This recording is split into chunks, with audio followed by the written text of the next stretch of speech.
terminar tu carrera, empezar otra, cambiarte de profesión, capacitarte. Todos tenemos un proyecto propio. Hacelo con nosotros. Crea tu lugar.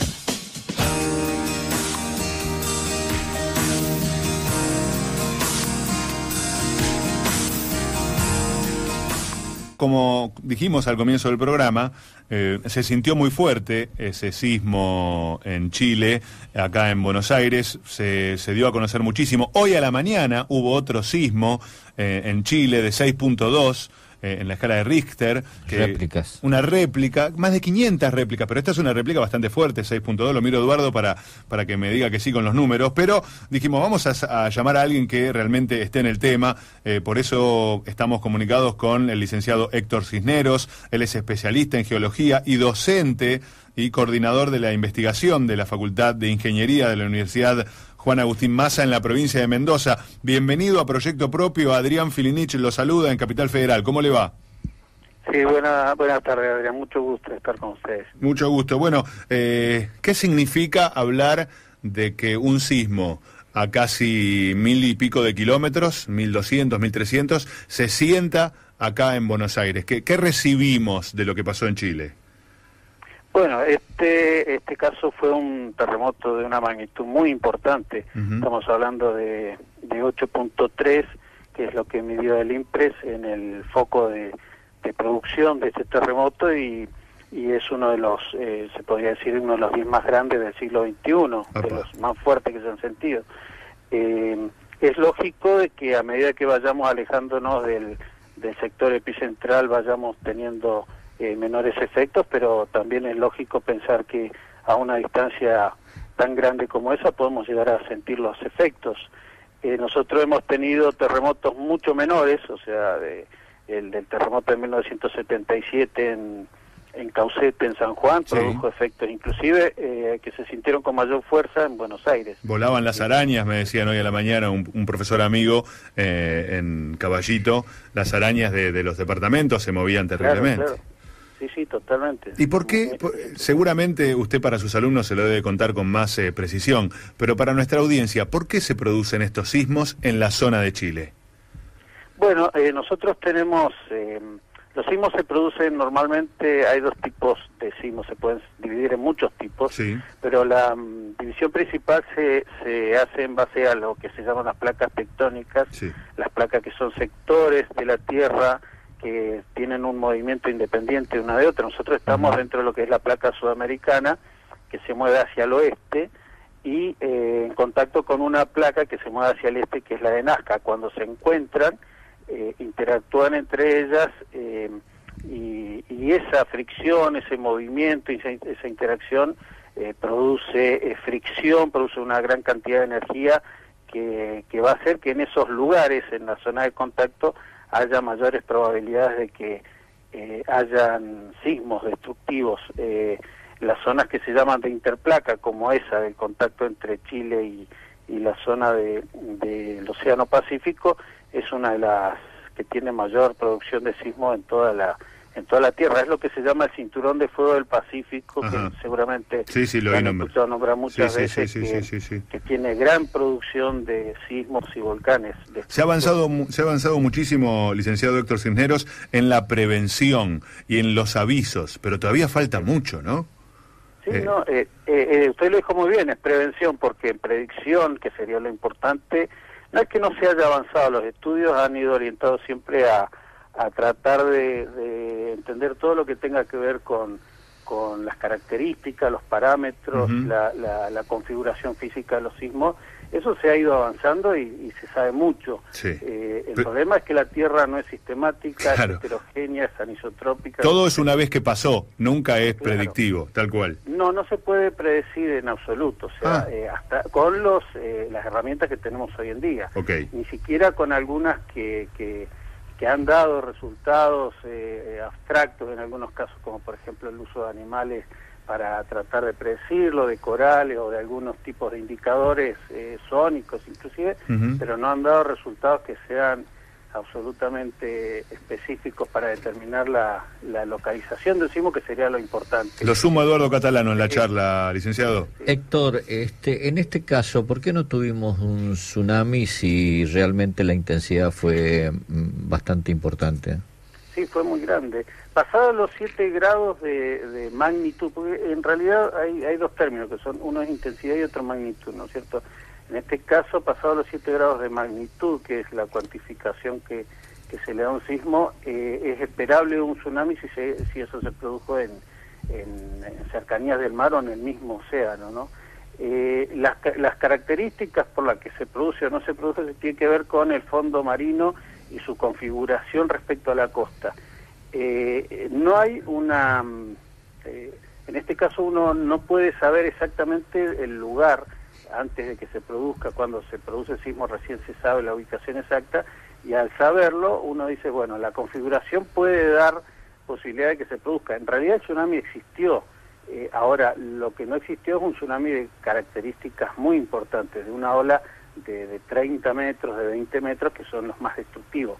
Pero cuando uno dice, bueno, tsunami es en realidad la producción de una ola generada en el agua, con ciertas características físicas, que se moviliza a una velocidad muy grande y que se puede producir, puede magnificarse o agrandarse en tierra.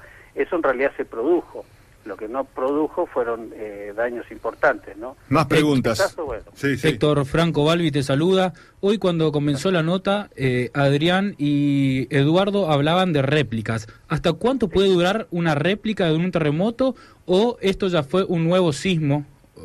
¿Cuánto puede durar una réplica? Sí, esa es una pregunta muy interesante. ¿Cuántas réplicas? Nadie lo puede saber. Ajá. Eso es algo que tiene que ver con... O sea, los sismos son algo que se puede estudiar mucho en detalle, pero hay algunas preguntas que son que no se pueden salvar. Por ejemplo, la cantidad de réplicas. La cantidad va a aumentar en función a las características del sismo, ¿no? En este caso, este sismo tiene la cuantificación se hace en base a la longitud, al área. El área estamos hablando de en profundidad. Y mientras más grande sea la magnitud del sismo, más grande es el área. Mientras más grande es el área, mayor es la cantidad de zonas que se tienen que acomodar nuevamente a la nueva configuración producida después del sismo. Entonces, mayor cantidad de réplicas vamos a tener. Es normal esperar 300 o 400 o 500 réplicas en un sismo tan grande como este. Sí, seguramente... Es ver que el sismo... este produjo una réplica de 7.6, que es mayor a cualquier terremoto que hayamos sentido en Argentina continental. ¿Qué te parece? Seguramente en las zonas de Mendoza, San Juan, La Rioja, Catamarca, se nos van a reír de esto, pero acá han evacuado muchos edificios en Capital Federal, en la UBA, en varios hospitales, edificios mismos. ¿Qué tenemos que hacer en el caso de un movimiento telúrico de este tipo? ¿Cuáles son las primeras recomendaciones? Porque seguramente en Mendoza se enseña desde la primaria una evacuación de este estilo, sí, pero acá tenemos evacuaciones de incendio, no tenemos de este tipo. ¿Qué tengo que hacer? ¿Dónde me tengo que poner? Si se puede ser básicamente, licenciado. Es muy parecido al tema de incendio. Lo único que hay que agregarle acá es, primero, no asustarse, porque como dice, hay dichos que dicen que a donde uno corra hay sismo, ¿no? Y nosotros tenemos, más que nada, estrategias que tienen que ver con poner a una persona al frente de un grupo grande, y esa persona sabe los lugares de evacuación. Porque no sirve eso de decir, bueno, cada cual tiene que evaluar el lugar donde pueda ir.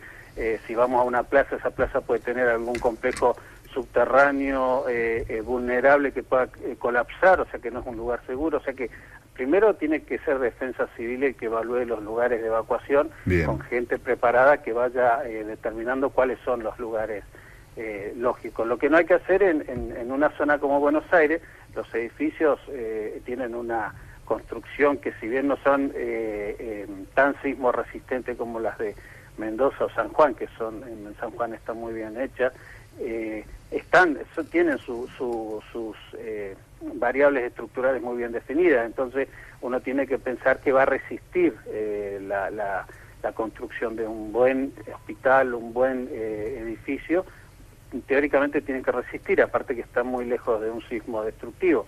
Entonces, alejarse de los lugares con vidrios, alejarse de las zonas que puedan llegar a tener estructuras en voladizo, alejarse de sectores, de elementos que puedan llegar a colapsar, a caer, ¿no es cierto? Eso es algo lógico, y por supuesto no usar el ascensor, usar las escaleras de emergencia, tal cual lo que se hace con incendio, agregándole la variable esta de no ubicarse cerca de construcciones vidriadas, por ejemplo. Perfecto. En las que produce muchas muertes. Usted Es posible de cortar todo lo que tenga que ver con gas, con energía eléctrica, porque la combinación de ambas son letales, ¿no? Mucha gente muere más en incendios posteriores al sismo que en el sismo mismo. Usted dijo que fue uno de los más graves en los últimos años.